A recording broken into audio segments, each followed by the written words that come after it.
Hey everyone, today I'll be showing you the most underrated and my favorite comp and merge tactics right now, which is the throwers.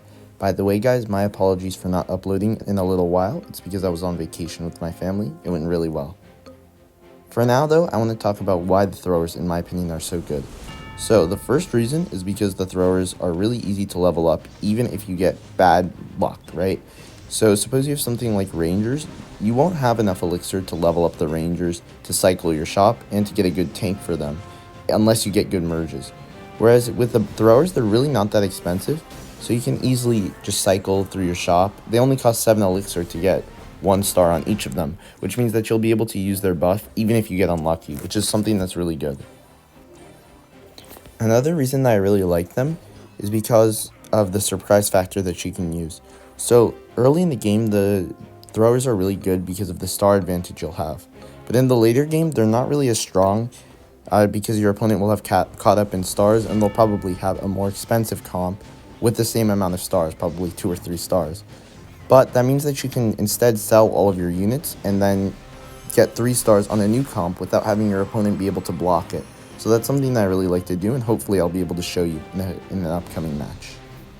Also, one thing that really helps with that is the fact that the throwers have some of the best comps, which are Undead and the Ace. They've both been buffed recently, or I mean, not the Aces, I don't think, but they were just really strong anyway. So it's really good because if you want to pivot strategies, you'll already have 1 or 2 units leveled up.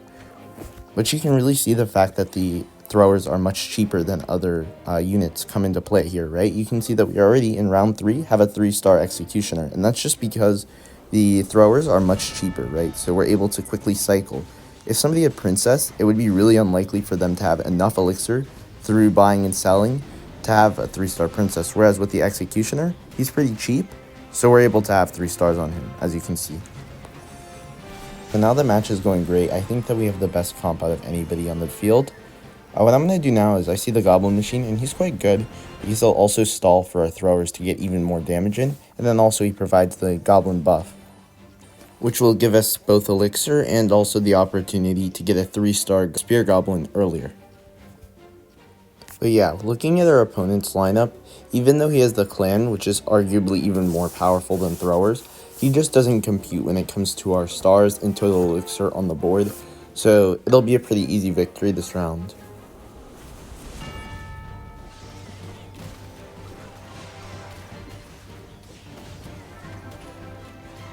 One thing I need to do a better job of, guys, is checking the opponent's lineup more, and that's something that's really helpful.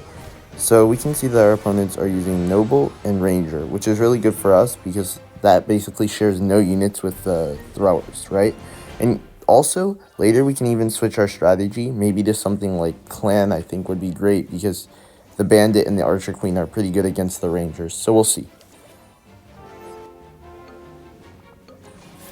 Even though we didn't cycle Elixir that fast compared to some of the best players, that's totally fine because look, we have 3-star Executioner, we're about to have 3-star Skeleton King, and we have 2 stars on everything except for Pectus, so that's just because the comp is pretty cheap, to be honest. Also, look at the synergy, right? Like, no synergy spot is wasted out of the 12 that we have. Every synergy spot is used, so that's something that's really good that I like about this strategy as well. I could go here for Skeleton King, but then we'll just have no elixir at all left.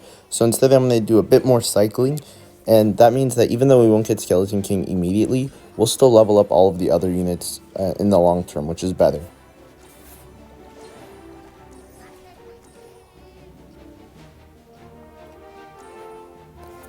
It's really good that we didn't just settle for the Skeleton King to be 3 stars, because now we have the Spear Goblin, and more importantly, Goblin Machine at 3 stars. And that's really important because the Goblin Machine stuns the Rangers, which makes this matchup favor us instead of favoring the Rangers traditionally. If I were the opponent here, I would switch strategies, maybe to Clan, because that's the only good synergy that we're not blocking here. So that's what I would suggest. But we are really set because if we also need to switch strategies, we already have a lot of lives and we have a lot of elixir if we sell our units. For now though, all that I need to do is continue cycling and trying to get 3 stars. It looks like our opponent didn't switch their strategy, which means that we'll probably be able to win this round. Good game, and see you guys in the next match. You might be asking now, what is the best mode for the throwers? And to be honest, I think that the throwers are really good in every mode since they're not really contested and they're strong, especially in the early game.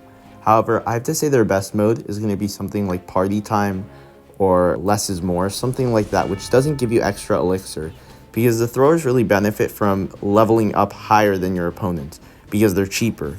If your opponent is going to have more elixir through something like 2 stars or the elixir collector mode, those are going to make it so that you're not really benefiting from having higher stars because all of the people will be able to get high levels on all of their units.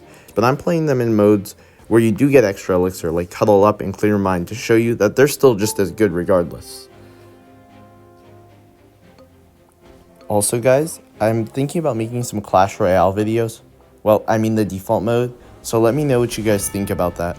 I have some pretty cool decks that I'd like to share, so let me know if that sounds cool to you.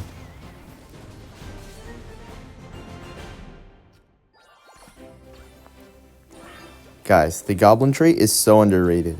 Look at it, we just got a 3-star Spear Goblin from it, and now also a 3-star Goblin. In my opinion, you should be using this in the early rounds, even if you lose 1 or 2 rounds, because it just gives you so much extra elixir to work with, to cycle, and it'll keep you from getting behind in the later rounds.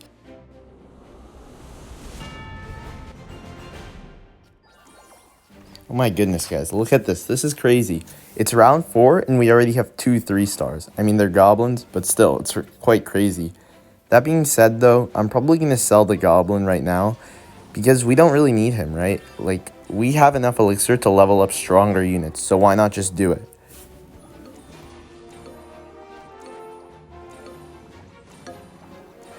I mean, at this point, we have all 3-star throwers and 2 stars on the front lines. There's really nothing our opponent can do here, and we're just really in a good spot.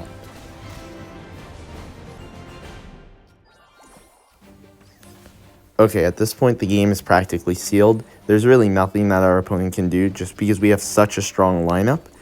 As long as we keep our throwers in the back, our opponent can't snipe them, and yeah, we should be safe. But let me check, he might be using assassins as well. That would be kind of sneaky. Okay, yeah, he is. So all we're going to do is, at the last moment, we're going to have to move the throwers, but we can't do it early or else he'll realize and switch his game plan up. Okay, yeah, perfect. There's really nothing that he can do. I mean, none of his units hold a candle to our throwers.